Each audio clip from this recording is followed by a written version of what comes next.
It's now been revealed that at least 12 people were shot in incidents of violence in the Hanover Park in Cape Town. In addition to the 7 wounded teenagers we reported on earlier, there were 3 other incidents. Nasiphi is in Hanover Park and joins us once again. Nasiphi, given the latest developments, but also the calls that are being made by community members that they want to take back their streets, what do these new developments now mean? Well, what we do know is that there were a series of shootings in Hanover Park yesterday, and as you mentioned, one of those shootings left 7 teenagers injured. We're currently at the place where they were. We understand that they were at a party. The group we spoke to earlier on made its way to the family home to speak to them. They did say that they want to take up space and also reclaim their streets following a series of shootings in Hanover Park. But I'm now joined by Vanessa Worley, who is a family member to one of the victims. Vanessa, what do we know about the incidents? Were there prior shootings before 9 o'clock? Early in the morning, there was a shooting, but not in this area though, just below there, which they call Costa. But during the day, nothing, everything was cool. They were just starting to celebrate the 20th birthday of the boy when there were 3, we're not familiar with their faces, but a few of the people saw them and they did identify. But they were standing here, they were actually looking for a lift, somebody to drive them off, I don't know to where. And my husband said he couldn't drive because there's no petrol, but they insisted and somebody said, okay, they're going to take them to wherever they would want, just to get them away from these guys. But in the meantime, those guys they were seen by some other gang members. I don't know if it's a rival or whatever. And they returned back thinking that those guys were still at this point. But in the meanwhile, it was just our youngsters celebrating. And our gates were both closed, and they actually moved the net to point the gun in, and they just started shooting at them.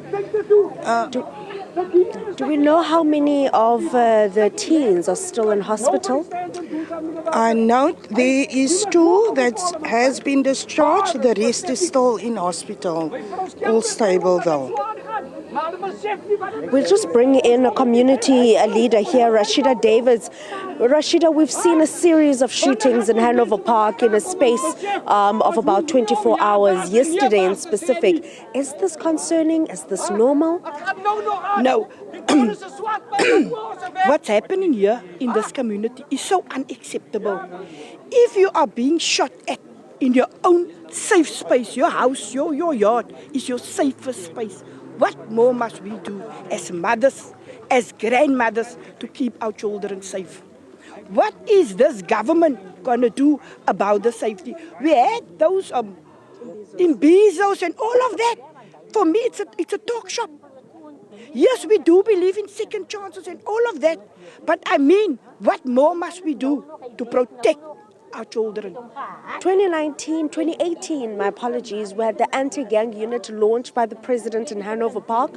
Hanover Park also has shot spotters, a technology that detects gunshots. They also have a base of law enforcement officers.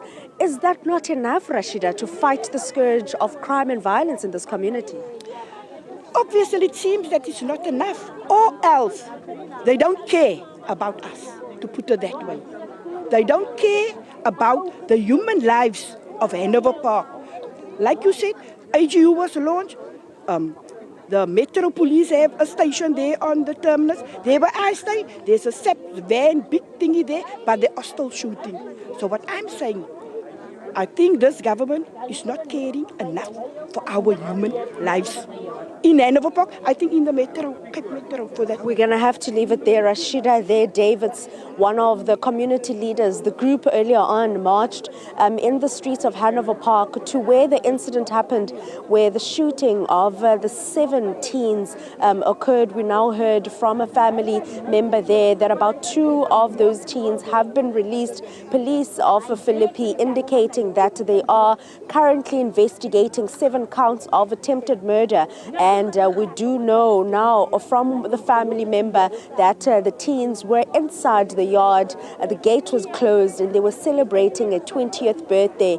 And unfortunately for them, they found themselves at the receiving end of gun violence that is quite prevalent in this community. As much as technology has been pumped in, technology such as shot spotters to detect gunshots that go off, informing law enforcement agencies to be deployed here, including the various law enforcement officers that are currently also stationed in Hanover Park. It does seem that nothing much has changed. Earlier on this year, parents also protesting on the day that schools were opening, saying that more needs to be done to ensure the safety of children as well, that usually find themselves at the receiving end of crossfire. That's our reporter Nasiphi Same giving us all the latest regarding this troubling situation, also involving gun violence, this time in Hanover Park.